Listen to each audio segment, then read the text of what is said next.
Check it out. Hospital band and all. IV.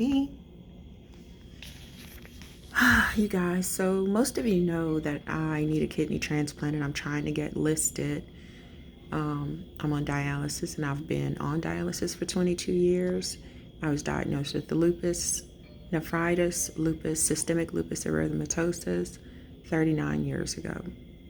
So, and that's where it all started, way back when.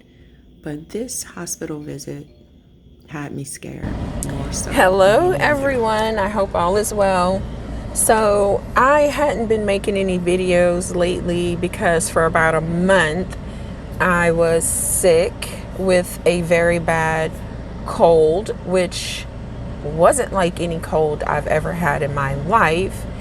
And I ended up hospitalized, you guys. The cold was like I was congested, my ears were ringing, I was coughing, my lungs were hurting from my chest to my back. My blood pressure, which I did not have any issues with, spiked. It was so high. It was 200s over 100s. At one point it was 243 over 115, and my pulse started to spike. I felt like this virus was attacking my brain, attacking my autonomic system, which it controls your heart rate, right? And so my husband was also sick. We were tested for the C19. He was tested once and I was tested twice, weeks apart. I tested a week after I was already sick because it kept getting progressively worse. And I also tested Thursday last week when I was admitted to the hospital. And I was admitted into the hospital because I was in distress. My blood pressure was dangerously high and I had all the symptoms: blurred vision, pounding headache. My legs felt like they weighed a ton. I could barely pick them up. I was dizzy. I was falling over. All of the symptoms of a stroke. And so they admitted me. They put me on before they even admitted me, they put me on a cortisone drip to bring my blood pressure down, because at this point, pills were not going to work fast enough to save me. So they put me on a drip for, after about the first hour, my blood pressure, they titrated because my blood pressure started, which means they adjusted the dose, because my blood pressure started to come down. And they put me on oral medications so that I wouldn't have to be placed in the ICU once the drip, the IV meds, brought it down safe enough to be tried on pills. And so I ended up on metoprolol and minoxidil, which lots of people recognize that name because it's used for balding, like it helps to regrow hair, but it also lowers your blood pressure significantly and efficiently. So my blood pressure, I had been having blurred vision and just all of those symptoms back to back. Couldn't even see the TV, not even with my bifocal glasses, prescription glasses on. But I'd been having all of those symptoms for about a month, and I had been sick with that cold for about a month, and it just escalated. My husband took me to the emergency room, our local, we have several where we live. We live in a big city, and he took me to one of them, that's supposed to be good. And you guys, I will never go back to that hospital again, because I was so poorly treated, and I was sent home with an elevated blood pressure. They told me they did not treat high blood pressure in the emergency room. they sent me home basically to die. And one of the nurses, oh my gosh, treated me so poorly. And I don't usually cry and scream racism, but it was clearly racism. He had no patience with me. He was smacking his lips and rolling his eyes and just being horrible. And they left me sitting in there over 5 hours before they gave me an anti-anxiety injection, which caused my body to jerk for several days.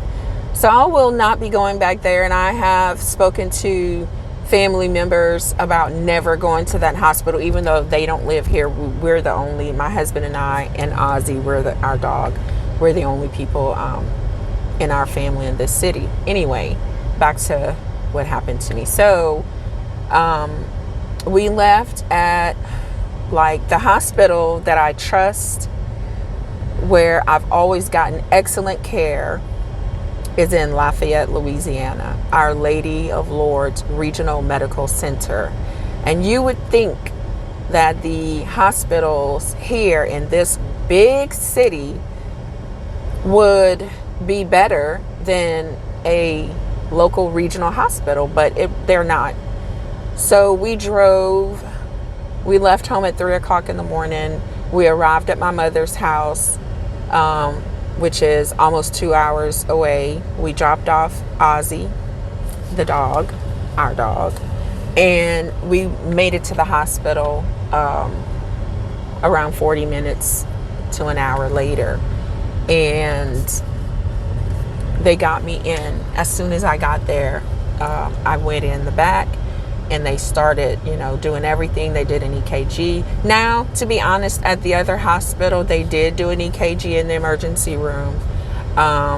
They did draw blood and check to make sure that I was not having a heart attack, because, if you're having a heart attack, there are markers that show up in your blood, and it shows the damage to the heart. It is registered in specific.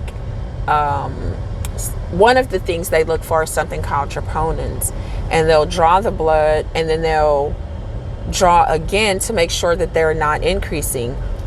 Everything was normal, including my EKG, but the blood pressure could have killed me, and they did not address it at all. So at the hospital in the small town, beautiful Lafayette, Louisiana, they did another EKG. They tested out my blood. They monitored me for the whole time I was in the ER, and all the days from Thursday to Saturday that I was in the hospital. I was on a 24-hour monitor, making sure that my blood pressure was being controlled, making sure that my heart was normal. Because you can also have a heart attack if your blood pressure is too elevated. They put me on aspirin. And you guys, I was just thinking, like, I just turned 50 in July. And I've if you guys know my story about how long I've been on dialysis, 39 years with being diagnosed with systemic lupus nephritis, systemic lupus erythematosus, and lupus nephritis, having gone into renal failure as a teenager, and being diagnosed as a child. I was 11 years old when I was diagnosed, but they started trying to find out what was wrong with me at 10 years old. And because I had already started to go into CKD, chronic kidney disease, as a child. So anyway, so they, monitored me. They got my blood pressure down. I came home Saturday afternoon, and I've just been getting better. Today is Monday, and I feel so good today. Like, I'm actually driving around our local dog park with my dog, Ozzy, just to get out of the house with him. Because, I don't want to keep him locked up, because I was so sick. And he runs around freely in the house, you guys. We have a yard. It's secured with a fence.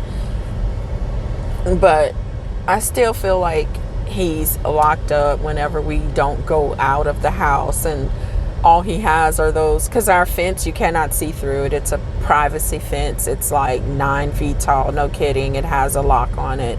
So it's like all he's doing is running around in that box. And I like to get him out of the house and let him see things. And we come to the dog park, you know. So that's what we're doing. We're not walking because I'm still not 100%. But he's getting to stick his head out of the window and enjoy his time here. So anyway, back to what happened. Okay, so I was so sick from this cold that was not C-19. Well, when my husband was tested, they did some kind of they called it a trial test at the urgent care. It is a new swab that tests for 12 viruses and 4 different bacteria. And he tested negative for everything. They did not know they told us it was a regular rhinovirus, which is a regular cold, like the old-fashioned cough and cold. But I think they don't know what the hell it is, because I've never been this sick for this long with a regular old-fashioned garden variety common cold. And my husband hasn't ever been sick like this either. And he has a coworker that still hasn't gone back to work. A young man in his 20s had the same symptoms that we did, and he still hasn't gone back to work. He's very sick. Go to pay the car insurance, and the woman who's working in the office is in her car and the door's locked, right? So she's apologizing. I had to go to the drugstore. I'm so sick. And she starts to tell me like the first symptoms and how it's been progressing every day. And I told her those were all of the symptoms, exactly the way you're saying them, of sticking in your throat. Then your throat feels like it's gonna close on you. You can literally feel the sides of your trachea swelling, and all of our nasal passages were extremely swollen, severe headache. And I think this is one of the reasons why my blood pressure spiked up, because I'm already dealing with renal failure, being on dialysis, having lupus, fibromyalgia, all of these different pain situations and inflammations in my body from my immune system. And then this virus, which was causing so much pain. And so the lady, every single thing that happened to her had happened to us. And I told her, get to your doctor. This is not going to be something to just play with and think that it's gonna, resolve quickly. So, and you guys, it's been a month and my husband is still getting like some post-nasal drip, and it's not a regular drip. I don't want to be like, gore and stuff, like gory and just, but I'm gonna do it. It is like chunks, and it makes you want to puke. It is disgusting. And so anyway, we've come across several people who have this, and in our area, and everybody has the exact same symptoms in the same progression. So anyway, when I was in the hospital, I was told that it's people who are coming in with all of these same symptoms. They're testing negative for COVID, or C-19, I should say. Because, you get in trouble sometimes when you make videos and you say the real word, the real name of the virus, But they're testing negative just like we did for C-19. But their symptoms are much more than a regular old-fashioned cold. And there were several patients who had the same symptoms. They all had this cold, right? That's what we're going to just call it, a cold, since it was all negative for C19. And several of them became neutropenic, which means the virus attacked their bone marrow and caused their white blood cells to be depleted. And they had to be hospitalized, because what happens when you have no white blood cells? You're left defenseless to disease and infection, and you also can die because you need those white blood cells, right? So that was one thing that was noticed about this. And another thing is that there was a patient whose heart was attacked. And when I heard that, I was like, oh my goodness, maybe it was attacking my heart, this virus, because my pulse rate was extremely high at rest. Like, I could just be sitting down, not doing anything, with my feet up, relaxing, because that's really all I could do. I couldn't even cook, you guys, and I love cooking. I cook every single day. I cook lunch and dinner during the week, and I cook breakfast on the weekends, breakfast, lunch, and dinner on the weekends. We rarely ever eat out because I don't trust people handling my food, since all this stuff's going around. But, and I've always cooked my whole life. I've always cooked. So anyway, back to the story. So I was thinking that is what was happening to me. And thank God that I sought help when it just became overwhelming and nothing was bringing my blood pressure down. God saved me, you guys. And I just want you all to know, if you are experiencing a cold that is like no other, and you really are thinking that it's something else, you're not getting relief, you're getting progressively worse, and they're telling you, no, you just have a really bad cold, you're testing negative for all this stuff, seek help. Don't keep going to urgent care. And if your doctor won't help you, go to the emergency room, because especially if you have health problems already like I do, because this thing, I fear, is something new. I feel like they don't know what it is. And who in the world would think that a regular, run-of-the-mill, old-fashioned cold would attack someone's bone marrow or someone's heart? So don't let them lie and say it's just a regular cold, when we know what a cold is like. A cold does not last a month. A cold does not get progressively worse. My joints were so swollen while I had this. My knees were swollen. And yes, lupus can cause that. It's inflammatory. But I had never had swollen knees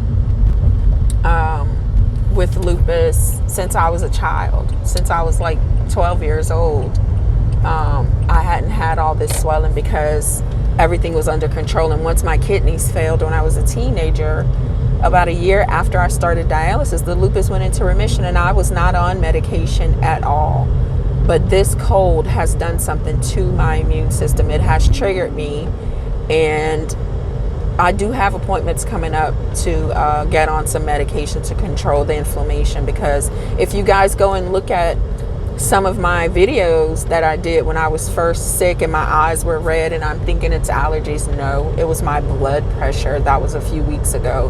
My blood pressure had already started to go up. I was already sick, but each day it got worse. So, don't sit on your hands if you get this. Get help and get on some, if you need to see your doctor if you have high blood pressure, diabetes, and things like that, to know which decongestants are safe for you, which over-the-counter medications you can take, because you can literally harm yourself even more if you're taking decongestants and cough syrups over the counter that don't agree with your health conditions. So that's another reason why you need to seek help from your medical professional. But don't just treat the symptoms, because it's a virus, right? There's nothing you can do about a virus. It just has to work its way out of your system. But treat the symptoms and stay ahead of it. If you have renal function, which I don't, which means I'm in kidney failure, I cannot drink. I cannot stay hydrated because I could kill myself, right? Because I don't make urine. My kidneys do not function to make urine, which is why I have to go to dialysis, which is one of the reasons. It's not the only reason. The kidneys don't filter toxins either, so I have to get those out of my body. But if you have normal kidney function and you're not in heart failure and you have to watch your fluids, if there's no reason why you should watch your fluids, stay hydrated. Get ahead of it. Hydration, vitamins, decongestants, get yourself some Tylenol. Get yourself, if you can take NSAIDs, which are like ibuprofen and stuff, alternate every 4 hours if you're experiencing fever or pain. But like I said, go to your healthcare provider and let them tell you what over-the-counter medications you can take to stay ahead of this and not end up in the hospital fighting for your life like I literally was. Anyway, you guys, if you have seen anyone in your immediate area, your friends or family who have been dealing with this cold, is what we're calling it, and they're not getting any better, let me know what their symptoms are and how they're doing, because I truly think that there's a new illness passing around through the communities, and it's very contagious and it's horrible. Let me know if you've seen it in the comments. All right, you guys, I hope you guys all stay well, stay safe out there and healthy, and I'll see you in the next video.